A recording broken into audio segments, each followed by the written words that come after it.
नमस्कार दोस्तों, स्वागत है आप सभी मित्रों का दिव्य सृजन स्पिरिचुअल के प्रातः 7 बजे कथाओं की श्रृंखला में। दोस्तों, आज की कथा का शीर्षक है कृष्ण विरह व्यथित पांडवों का परीक्षित को राज्य देकर स्वर्ग सिधारना। सूत जी कहते हैं, भगवान श्री कृष्ण के प्यारे सखा अर्जुन एक तो पहले ही श्री कृष्ण के विरह से कृश हो रहे थे। उस पर राजा युधिष्ठिर ने उनकी विषादग्रस्त मुद्रा देखकर उसके विषय में कई प्रकार की आशंकाएं करते हुए प्रश्नों की झड़ी लगा दी। शोक से अर्जुन का मुख और हृदय कमल सूख गया था, चेहरा फीका पड़ गया था। वे उन्हीं भगवान श्री कृष्ण के ध्यान में ऐसे डूब रहे थे कि बड़े भाई के प्रश्नों का कुछ भी उत्तर ना दे सके। श्री कृष्ण के आंखों से ओझल हो जाने के कारण वे बढ़ी हुई प्रेम जनित उत्कंठा से परवश हो रहे थे।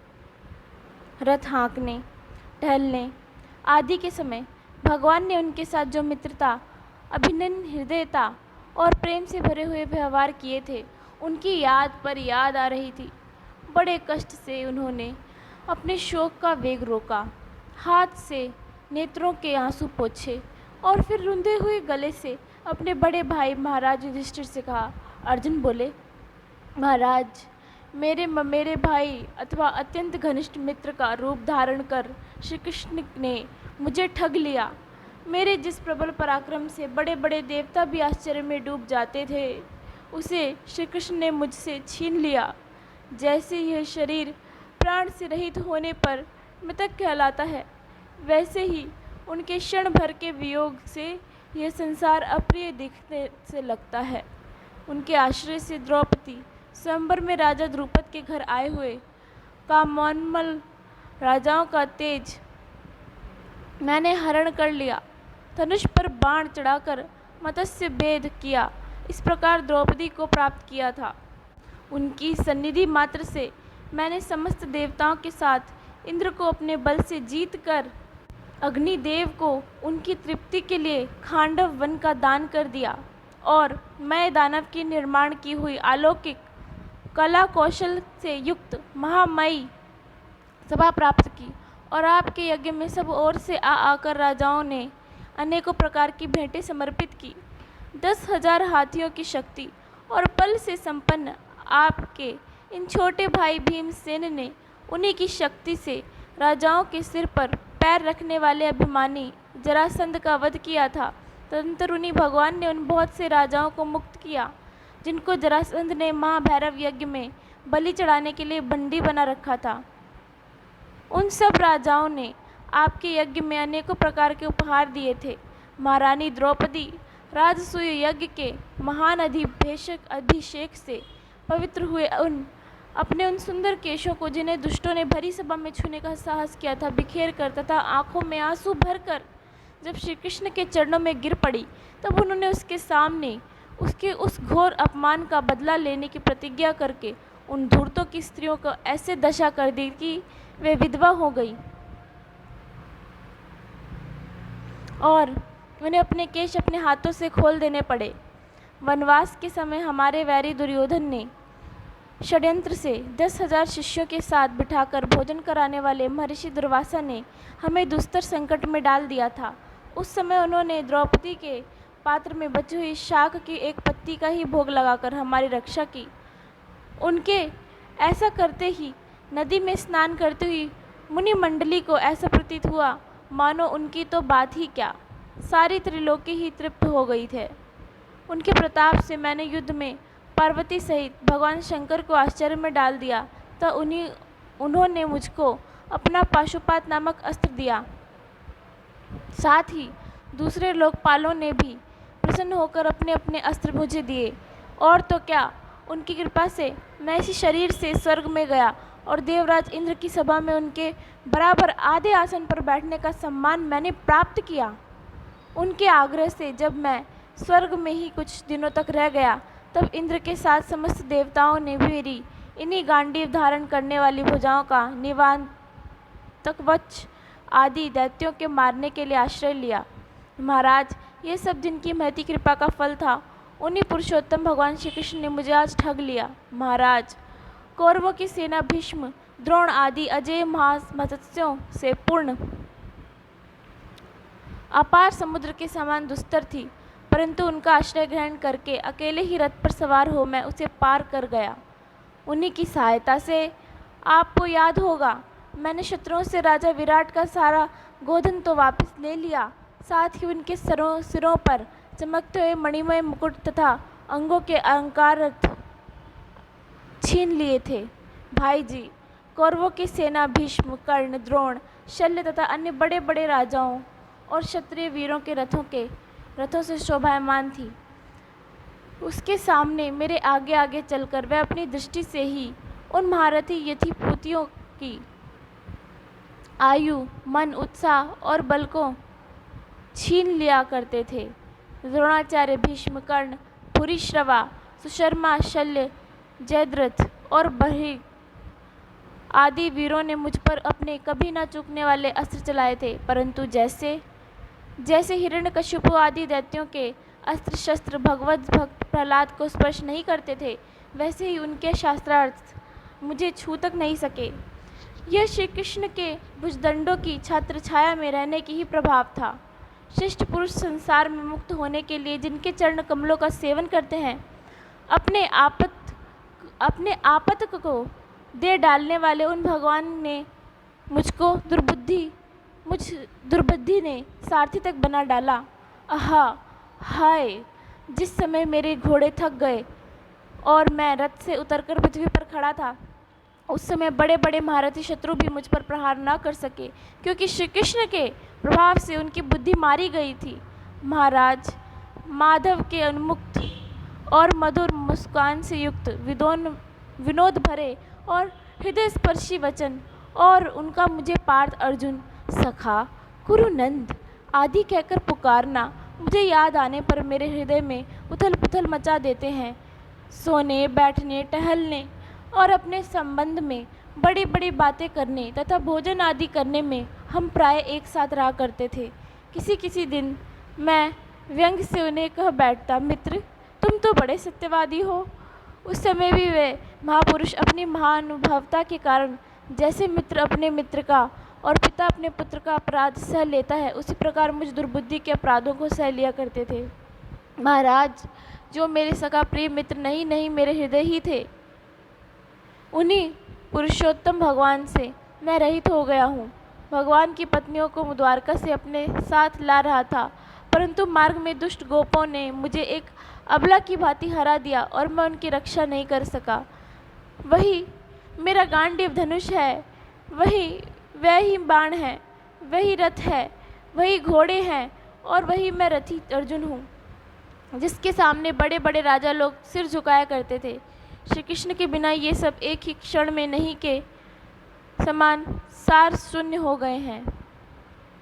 ठीक उसी तरह जैसे भस्म में डाली हुई आहुति, कपट भरी सेवा और उसर में बोया हुआ बीज व्यर्थ जाता है।